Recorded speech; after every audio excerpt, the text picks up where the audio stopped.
നമസ്കാരം. ശബരിമലയുടെ ആചാരാനുഷ്ഠാനങ്ങളെയും ശബരിമലയുടെ താന്ത്രിക വിധികളെയും ലംഘിച്ചുകൊണ്ട് ശബരിമലയുടെ പരിപാവനമായ പാരമ്പര്യ വിശ്വാസ സങ്കല്പങ്ങളെയും ലംഘിച്ചുകൊണ്ട് മുഖ്യമന്ത്രി ബഹുമാന്യനായ പിണറായി വിജയനും ഇടതുപക്ഷവും സുപ്രീം കോടതിയുടെ വിധിയുടെ മറവിൽ രായ്ക്ക് രായ്മാനം പോലീസിന്റെ കുപ്പായം ഇടിവിപ്പിച്ചുകൊണ്ട് പോലീസിന്റെ സാന്നിധ്യത്തിൽ ശബരിമലയിൽ യൗവനയുക്തകളായ സ്ത്രീകളെ കൊണ്ടുപോയി തൊഴുവിച്ചുകൊണ്ട് ശബരിമലയുടെ ആചാര അനുഷ്ഠാനങ്ങൾ മുഴുവൻ ലംഘിക്കുകയായിരുന്നു. ഹൈന്ദവ വിശ്വാസികളെയും അയ്യപ്പ വിശ്വാസികളെയും ഏറെ വേദനിപ്പിച്ച ഒന്ന് തന്നെയായിരുന്നു ശബരിമലയുടെ സ്ത്രീ പ്രവേശനം.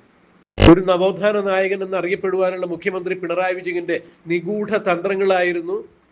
മാത്രമല്ല, അതിലൂടെ ഹൈന്ദവ ഏകീകരണത്തെ തകർക്കുക, ശബരിമല ഹൈന്ദവ ഏകീകരണത്തിന്റെ പ്രധാന നാഴികക്കല്ലാണ് എന്ന് മനസ്സിലാക്കിയ പിണറായി വിജയനും സഖാക്കളും വരും കാലങ്ങളിൽ ശബരിമലയിലൂടെ ഒരു ഹിന്ദു ഏകീകരണം നടക്കുകയാണെങ്കിൽ സഖാക്കന്മാർ വീട്ടിലിരിക്കേണ്ടതായി വരും, അല്ലെങ്കിൽ ബംഗാളിൽ CPM-നുണ്ടായ അവസ്ഥ കേരളത്തിലും ഉണ്ടാകും എന്ന് തിരിച്ചറിഞ്ഞുകൊണ്ട് പടിപടിയായി പിണറായി വിജയൻ ഭരണത്തിലിരിക്കുമ്പോൾ തന്നെ ശബരിമലയുടെ ആചാരാനുഷ്ഠാനങ്ങൾ ലംഘിക്കുക, ശബരിമലയുടെ പ്രസക്തിയും പ്രാധാന്യവും ഇല്ലാതാക്കുക, അതുവഴി ഒരു നവോത്ഥാന നായകൻ എന്ന രീതിയിൽ പിണറായി വിജയൻ കേരള ചരിത്രത്തിൽ ഇടം നേടുക. കാരണം യൗവനയുക്തകളായ സ്ത്രീകൾ ശബരിമലയിൽ പ്രവേശിക്കാൻ പാടില്ല എന്നുള്ള ഒരു അലിഖിത നിയമം പിണറായി വിജയൻ എന്ന നവോത്ഥാന നായകനാണ് മാറ്റി എഴുതിയത് എന്ന് കേരളത്തെ ധരിപ്പിക്കുക, അതിലൂടെ കേരള ചരിത്രത്തിൽ ഇടം നേടുക. ശ്രീനാരായണ ഗുരുവിനൊപ്പമോ അല്ല എന്നുണ്ടെങ്കിൽ മഹാത്മാ അയ്യങ്കാളിക്കൊപ്പമോ അല്ലെങ്കിൽ ഡോക്ടർ പൽപ്പുവിന് ഒപ്പമോ ഒക്കെയുള്ള സാംസ്കാരിക നായകന്മാരുടെ പട്ടികയിലേക്ക്, നവോത്ഥാന നായകന്മാരുടെ പട്ടികയിലേക്ക് പിണറായി വിജയനും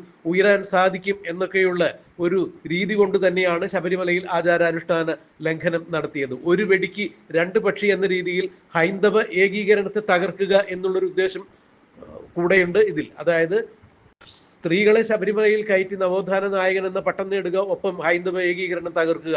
ഇത് രണ്ട് തന്നെയായിരുന്നു പിണറായി വിജയന്റെ ഉദ്ദേശം. എന്നാൽ ഇത് ജനങ്ങൾ തിരിച്ചറിയുകയും പിന്നീട് നടന്ന തിരഞ്ഞെടുപ്പുകളിലെല്ലാം CPM-ന് വൻ പരാജയം നേരിടേണ്ടതായി വരികയും ചെയ്തു. എന്നാൽ പിണറായി വിജയൻ 2026 നിയമസഭാ തെരഞ്ഞെടുപ്പ് മുന്നിൽ കണ്ടുകൊണ്ട് ഇപ്പോൾ ശബരിമലയിൽ ഒരു ആഗോള അയ്യപ്പ സംഗമം സംഘടിപ്പിക്കുകയുണ്ടായി.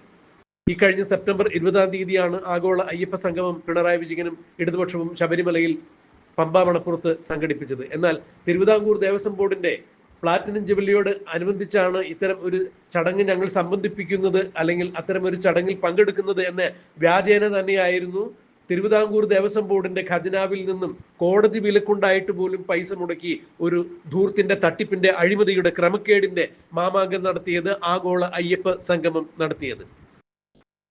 ഈ ആഗോള അയ്യപ്പ സംഗമത്തിൽ ഇതുവരെ പുറത്തു വന്ന കണക്കനുസരിച്ചിട്ട്, അതായത് തിരുവിതാംകൂർ ദേവസ്വം ബോർഡ് ബഹുമാനപ്പെട്ട ഹൈക്കോടതിയുടെ മുമ്പിൽ ആഗോള അയ്യപ്പ സംഗമത്തിന്റെ വരവ് ചെലവ് കണക്കുകൾ കൊടുത്തത് മാധ്യമങ്ങൾക്ക് കിട്ടിയപ്പോൾ അതിൽ നിന്ന് മനസ്സിലാക്കാൻ സാധിച്ചത് ആഗോള അയ്യപ്പ സംഗമമല്ല നടന്നത്, ആഗോള തട്ടിപ്പിന്റെ സംഗമമാണ് പിണറായി വിജയന്റെ നേതൃത്വത്തിൽ, തിരുവിതാംകൂർ ദേവസ്വം ബോർഡിന്റെ നേതൃത്വത്തിൽ പമ്പാ മണപ്പുറത്ത് നടന്നത് എന്നുള്ളതാണ് മനസ്സിലാക്കാൻ കഴിഞ്ഞത്.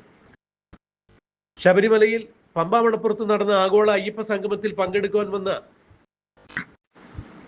പ്രതിനിധികൾക്ക് താമസിക്കുന്നതിന് വേണ്ടി കുമരകത്തും മൂന്നാറിലുമായി റിസോർട്ടുകൾ ഏർപ്പെടുത്തിയതിന് 37 ലക്ഷം രൂപയാണ് സർക്കാർ പ്രോട്ടോകോളുള്ള ഒരു ഉദ്യോഗസ്ഥന്റെ പേരിൽ നൽകിയത് എന്ന് പറയുമ്പോൾ ഇപ്പോഴും മന്ത്രി വാസവൻ പറയുന്നു സർക്കാരിന് ഈ ആഗോള അയ്യപ്പ സംഗമം നടത്തിപ്പുമായി യാതൊരു ബന്ധവുമില്ല എന്ന്. സർക്കാർ പ്രോട്ടോകോളുള്ള ഒരു ഉദ്യോഗസ്ഥന്റെ പേരിലാണ് മൂന്നാറിലും കുമരകത്തും 37 ലക്ഷം രൂപ, 37.8 ലക്ഷം രൂപ, ഏതാണ്ട് 38 ലക്ഷം രൂപയോട് അടുത്താണ് ശബരിമലയിൽ പമ്പാ മണപ്പുറത്ത് ആഗോള അയ്യപ്പ സംഗമത്തിന് പങ്കെടുക്കാൻ വേണ്ടി എത്തിയ ആളുകൾക്ക് താമസത്തിന് വേണ്ടി സർക്കാർ ഉദ്യോഗസ്ഥന്റെ പേരിൽ പണം ഒടുക്കിയിരിക്കുന്നത്. അപ്പോഴും വാസവൻ പറയുന്നു സർക്കാരിന് ഇതിൽ പങ്കൊന്നുമില്ല, തിരുവിതാംകൂർ ദേവസ്വം ബോർഡാണ് ഈ പണം അത്രയും ചെലവഴിച്ചത്, ഞങ്ങൾക്ക് അതിൽ പങ്കില്ല എന്ന് പറഞ്ഞുകൊണ്ട് ഈ പാപത്തിന്റെ രക്തത്തിൽ എനിക്ക് പങ്കില്ല എന്ന് പറഞ്ഞ് കൈകഴുകുന്ന മാതിരിയായിരുന്നു വാസവന്റെ നടപടി.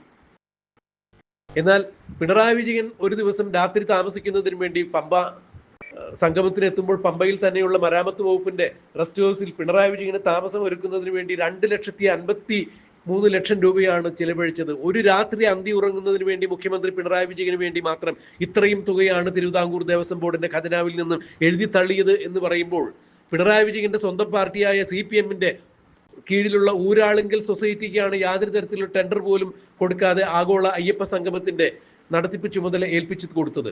അവർക്ക് ആ പണി അറിയാത്തതിന്റെ പേരിൽ അയ്യപ്പനോ അല്ല എന്നുണ്ടെങ്കിൽ ഈശ്വരനോ ബ്രഹ്മനോ ഒന്നും അവർക്ക് വശമില്ലാത്തതിന്റെ പേരിൽ അതിനെക്കുറിച്ച് അറിയാവുന്ന ആളുകൾക്ക് അവർ ആ കോൺട്രാക്ട് സബ് നൽകി. അങ്ങനെ പല കൈകൾ മാറിയാണ് ഒരു ഈവന്റ് മാനേജ്മെന്റ് ആ പണി ഏറ്റെടുക്കുന്നതും. എല്ലാ കൈകളിലൂടെ മാറി മറിഞ്ഞ് 5000 രൂപ മുതലുള്ള ബില്ലുകൾ ഈ ഊരാളുങ്കൽ സൊസൈറ്റിയുടെ കൈവശമെത്തുമ്പോൾ അത് തിരുവിതാംകൂർ ദേവസ്വം ബോർഡിലേക്ക് സമർപ്പിക്കപ്പെടുമ്പോൾ 5 ലക്ഷം രൂപയായി മാറുന്ന കാഴ്ചയാണ് നാം കണ്ടത്. ഫലത്തിൽ ഇപ്പോൾ 10 കോടി രൂപയാണ് ആഗോള അയ്യപ്പ സംഗമത്തിന് മുടക്കിയിരിക്കുന്നത് എന്നാണ് മനസ്സിലാക്കാൻ കഴിയുന്നത്. ബഹുമാനപ്പെട്ട ഹൈക്കോടതിയുടെ ഭാഗത്തു നിന്നും കൃത്യമായ നിർദ്ദേശമുണ്ടായിരുന്നു. ആഗോള അയ്യപ്പ സംഗമത്തിന് സർക്കാരിന്റെ ഖജനാവിൽ നിന്നോ തിരുവിതാംകൂർ ദേവസ്വം ബോർഡിന്റെ നീക്കിയിരിപ്പ് നിന്നോ ഒരു പൈസ പോലും ചിലവാക്കാൻ പാടില്ല, അങ്ങനെ ചെയ്യില്ല എന്ന് സർക്കാരും തിരുവിതാംകൂർ ദേവസ്വം ബോർഡും ബഹുമാനപ്പെട്ട ഹൈക്കോടതിയിൽ സത്യവാങ്മൂലം നൽകുകയും ചെയ്തു. ആ സത്യവാങ്മൂലത്തെ ധിക്കരിച്ചുകൊണ്ട് കോടതിയെ വെല്ലുവിളിച്ചുകൊണ്ട് തന്നെയാണ് 10 കോടി രൂപയുടെ ദുർച്ചെലവ് അഴിമതിയുടെ മാമാങ്കം ശബരിമലയുടെ പേരിൽ പമ്പാമണപ്പുറത്ത് പിണറായി വിജയനും കൂട്ടരും നടത്തിയിരിക്കുന്നത്. പിണറായി വിജയന് 2,53,00,000 രൂപ ഒരു രാത്രി ഉണ്ടുറങ്ങുന്നതിന് വേണ്ടി ചിലവഴിച്ചപ്പോൾ പിണറായി വിജയന് സുരക്ഷ ഒരുക്കുന്നതിന് വേണ്ടി, ആഗോള അയ്യപ്പ സംഗമത്തിന് വേണ്ടി പിണറായി വിജയന് സുരക്ഷ ഒരുക്കുന്നതിന് വേണ്ടി പോലീസിന് അധിക ചിലവായത് 16.5 ലക്ഷം രൂപയാണ്. ഈ പണം ഇപ്പോഴും കൊടുത്തിട്ടില്ല. അതായത് 16.5 ലക്ഷം രൂപ പിണറായി വിജയന് ആഗോള അയ്യപ്പ സംഗമം എന്ന പരിപാടിക്ക് എത്തുന്നതിന് വേണ്ടി പ്രത്യേക സുരക്ഷ ഒരുക്കുന്നതിന് വേണ്ടി പോലീസിന് ചിലവായി എന്ന് കാണിച്ചുകൊണ്ട് പോലീസ് വകുപ്പ് ഈ പണം നൽകുന്നതിന് വേണ്ടി കത്ത് കൊടുത്തിട്ട് പിണറായി വിജയൻ കണ്ണടക്കുകയായിരുന്നു. തന്റെ കാക്കിപ്പടയെ പട്ടിണിക്കിട്ടുകൊണ്ടാണ് പിണറായി വിജയൻ ഒരു രാത്രി കഴിയുന്നതിന് വേണ്ടി 2,53,00,000 രൂപ ചിലവഴിച്ചുകൊണ്ട് ഉണ്ട് ഉറങ്ങി സുഖിച്ച് പമ്പാമണപ്പുറത്തേക്ക് ആഗോള അയ്യപ്പ സംഗമം ഉദ്ഘാടനം ചെയ്യുന്നതിന് വേണ്ടി എത്തിയത്.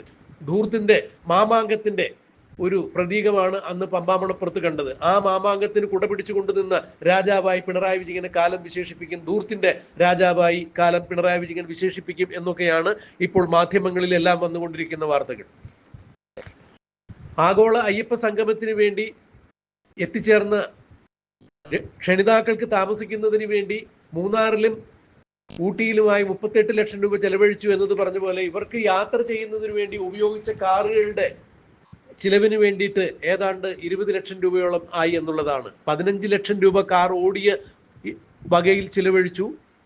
കാറിന് ഇന്ധനം അടിക്കുന്നതിന് വേണ്ടി ഏതാണ്ട് 7 ലക്ഷം രൂപ ചിലവഴിച്ചു. അപ്പോൾ ഏതാണ്ട് 21 ലക്ഷം രൂപയുടെ അടുത്ത് ചിലവഴിച്ചു എന്ന് പറയുമ്പോൾ പത്തനംതിട്ടയിൽ നല്ല നല്ല ഹോട്ടലുകൾ ഉണ്ടായിരുന്നിട്ടും എന്തിനാണ് ഇത്തരത്തിലൊരു ധൂർത്തിന്റെ മാമാങ്കം സംഘടിപ്പിക്കുന്നതിന് വേണ്ടി അല്ലെങ്കിൽ ചിലവ് എഴുതിയെടുക്കുന്നതിന് വേണ്ടി കോടികൾ അടിച്ചു മാറ്റുന്നതിന് വേണ്ടി മൂന്നാറിലേക്കും കുമരകത്തേക്കുമെല്ലാം ക്ഷണിതാക്കളായി എത്തിയ ആളുകളുടെ താമസം മാറ്റിയത്? സർക്കാർ പ്രോട്ടോകോൾ ഉള്ള ഒരു ഉദ്യോഗസ്ഥന്റെ പേരിലാണ് ഈ പണം അത്രയും ബില്ലാക്കി മാറ്റിയിരിക്കുന്നത് എന്നുള്ളതും എടുത്തു പറയേണ്ട വസ്തുതയാണ്.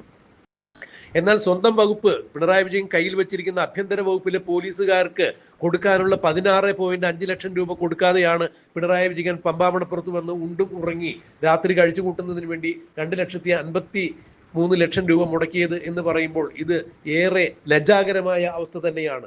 സ്വന്തം വകുപ്പിന് കീഴിലുള്ള പോലീസുകാർക്ക് പോലും കൊടുക്കാനുള്ള പണം കൊടുക്കാതെ മുഖ്യമന്ത്രി ആർഭാടത്തിന്റെ രാജാവായി വിലസുന്നത് വളരെ ദയനീയമായ കാഴ്ചയാണ് എന്നാണ് സാമൂഹ്യ മാധ്യമങ്ങളിൽ അടക്കമുള്ള മാധ്യമങ്ങളിൽ ആളുകൾ ഇപ്പോൾ പൊങ്കാലയിട്ടുകൊണ്ടിരിക്കുന്നത്. എന്തായാലും പിണറായി വിജയന്റെ അല്ലെങ്കിൽ തിരുവിതാംകൂർ ദേവസ്വം ബോർഡിന്റെ ആഭിമുഖ്യത്തിൽ നടത്തപ്പെട്ടു എന്ന് പറയുന്ന ആഗോള അയ്യപ്പ സംഗമത്തിന്റെ ദുർച്ചെലവുകളെ കുറിച്ചുള്ള ഫയലുകൾ കൃത്യമായി ഹൈക്കോടതിയുടെ മുന്നിലെത്തിയിരിക്കുന്നു. സത്യപ്രതിജ്ഞാ ലംഘനമാണ് ഹൈക്കോടതിയുടെ വിലക്കുകൾ ലംഘിച്ചുകൊണ്ട് മുഖ്യമന്ത്രി പിണറായി വിജയനും തിരുവിതാംകൂർ ദേവസ്വം ബോർഡും മന്ത്രി വാസവനും നടത്തിയിരിക്കുന്നത്. അതുകൊണ്ട് തന്നെ മുഖ്യമന്ത്രിക്കും മന്ത്രി വാസവനുമെതിരെ കൃത്യമായ നിയമ നടപടികൾ ഉണ്ടാകും എന്ന് നിയമവൃത്തങ്ങളും ചൂണ്ടിക്കാണിക്കുന്നു. എന്തായാലും ആഭ്യന്തര വകുപ്പിലെ പോലീസുകാരെ പട്ടിണിക്കിട്ടുകൊണ്ട് ഒരു ദിവസം ഉണ്ടുറങ്ങുന്നതിന് വേണ്ടി രാത്രി ചിലവഴിക്കുന്നതിന് വേണ്ടി പിണറായി വിജയൻ 2,53,00,000 രൂപ മുടക്കിയപ്പോൾ പോലീസുകാർ മുണ്ട് മുറുക്കി കൊടുത്ത് എന്ന് പറയാൻ പറ്റില്ല, അവരുടെ പാന്റിന്റെ ബെൽറ്റ് മുറുക്കി കൊടുത്ത് ഒരു നാരങ്ങ വെള്ളം പോലും കുടിക്കാതെയാണ് പിണറായി വിജയന് സുരക്ഷ ഒരുക്കുവാൻ വേണ്ടി പൊരിയുന്ന വെയിലിൽ റോട്ടിൽ കാത്തുനിന്നത് എന്ന് ഓർക്കുമ്പോൾ പിണറായി വിജയൻ ഇത്രത്തോളം മനസാക്ഷിയില്ലാത്തൊരു മുഖ്യമന്ത്രി ആയിപ്പോയല്ലോ, പോലീസ് വകുപ്പ് മന്ത്രി ആയിപ്പോയല്ലോ എന്നാണ് സാമൂഹ്യ മാധ്യമങ്ങളിലടക്കം ഇപ്പോൾ പിണറായി വിജയനെതിരെ പൊങ്കാലയിട്ടുകൊണ്ട് ജനങ്ങൾ പ്രതികരിക്കുന്നത്. എന്തായാലും ബഹുമാനപ്പെട്ട ഹൈക്കോടതി ഇക്കാര്യത്തിൽ നിയമ നടപടി എടുക്കും എന്ന് തന്നെയാണ് കരുതുന്നത്. എന്താണ് ഇക്കാര്യത്തിൽ ഇനി ഉണ്ടാകുക എന്നുള്ളത് നമുക്ക് കണ്ടറിയാം, കാത്തിരിക്കാം.